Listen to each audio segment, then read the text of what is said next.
You ask Tiger to solve. This deals with linear equations with one unknown. The final result is x equals 15/32. Let's solve it step by step. Swap sides. Group all constants on the right side of the equation. Subtract 1 from both sides. Simplify the arithmetic. Convert the integer into a fraction.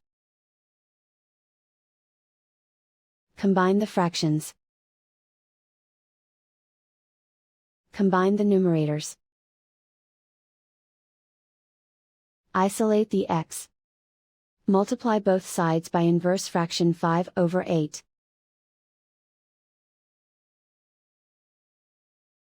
Group like terms. Multiply the coefficients. Simplify the fraction.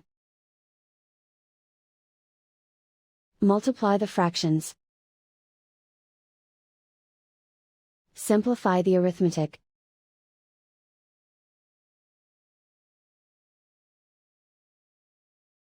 And so the final result is x equals 15/32.